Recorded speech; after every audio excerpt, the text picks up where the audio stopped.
அனைவருக்கும் வணக்கம். கண்ணப்ப நாயக்கர் என்பவர் 63 நாயன்மார்களில் ஒருவர் ஆவார். இவருடைய இயற்பெயர் திண்ணன் என்பதாகும்.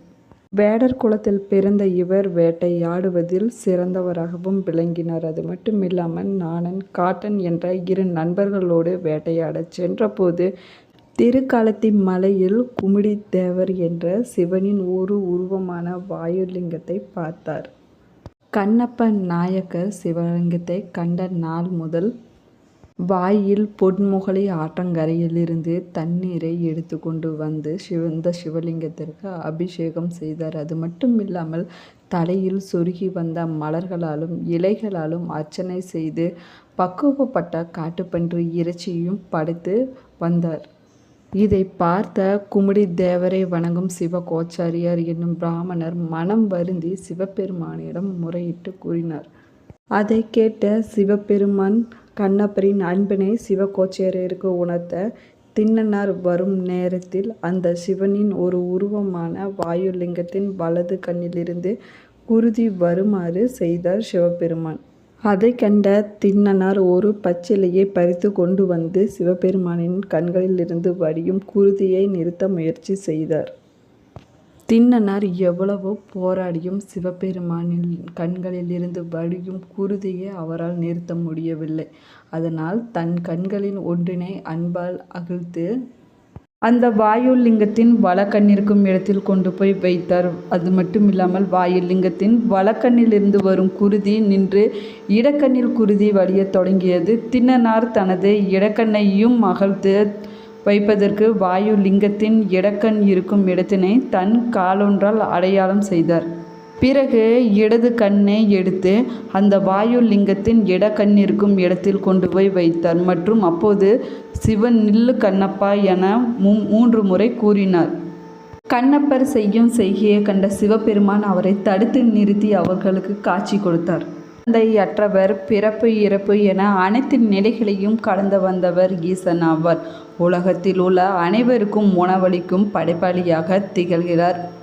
இறைவனை திருமால், பிரம்மன் என அனைவரும் வணங்கக்கூடியவர்களாகவும் இருக்கிறார்.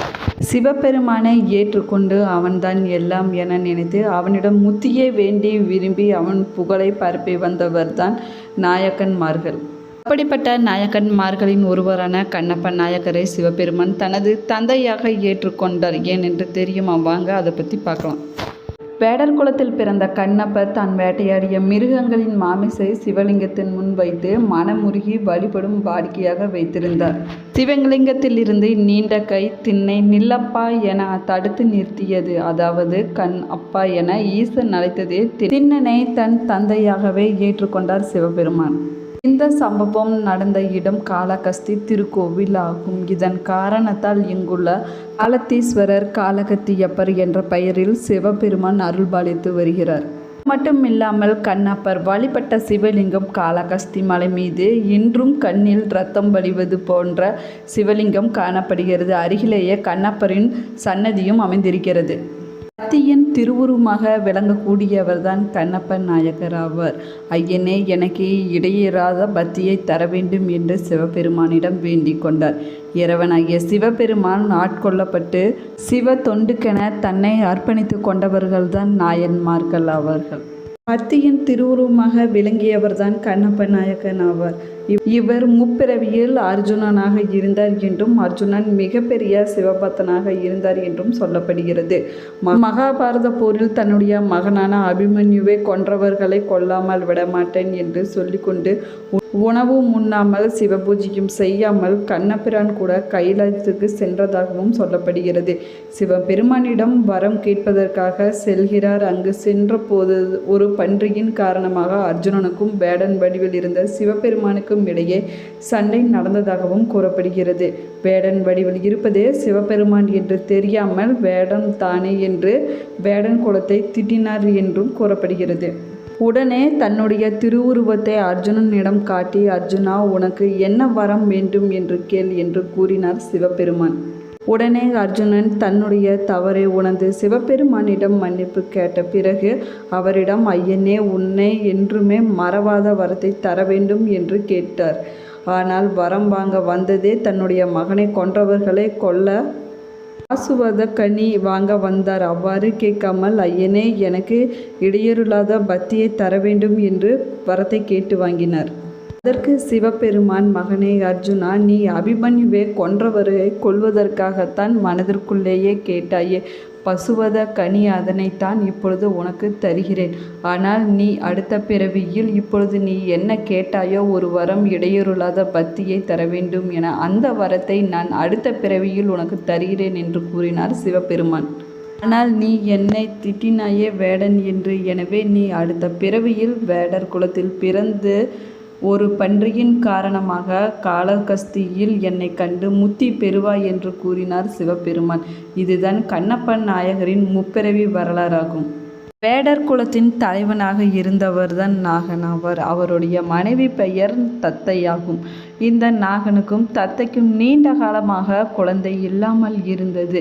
இதனால் இவர்கள் இருவரும் முருகப்பெருமானை நோக்கி தவம் செய்தார்கள் என்றும் சொல்லப்படுகிறது.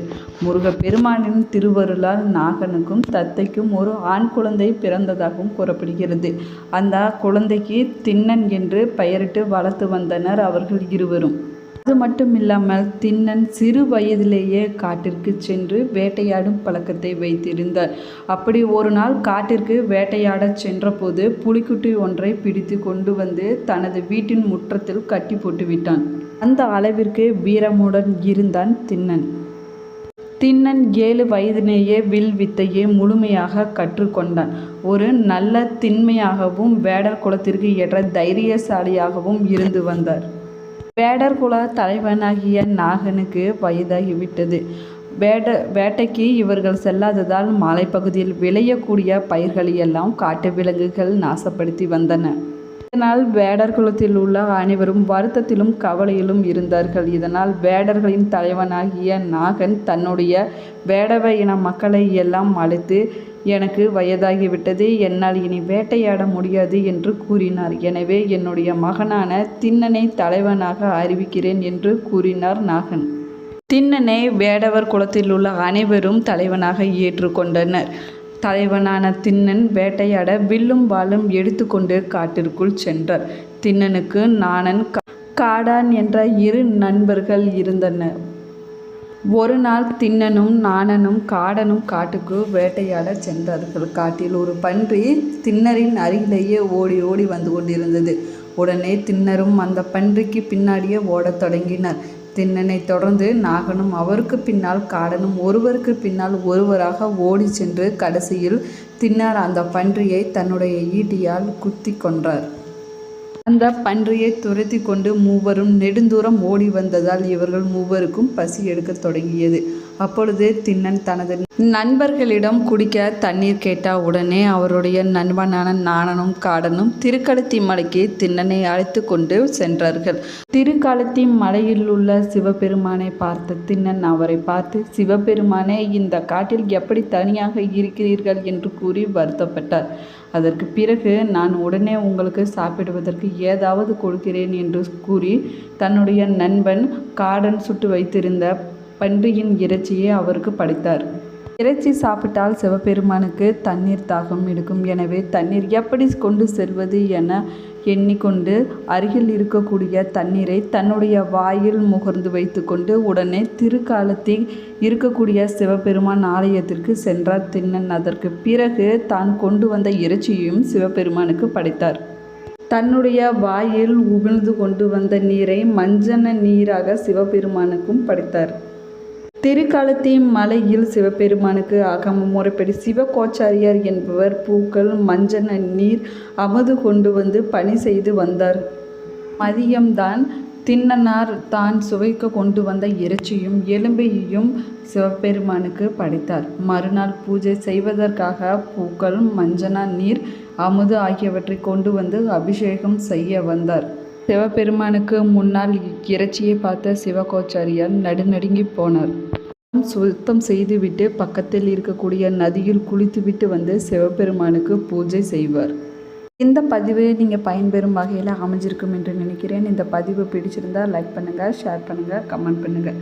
இன்னும் சேனலை சப்ஸ்கிரைப் பண்ணாமல் இருந்தீங்கன்னா சப்ஸ்கிரைப் பண்ணிக்கோங்க. கூடவே இருக்கிற பெல் ஐக்கானை கிளிக் பண்ணிக்கோங்க. Thank you friends.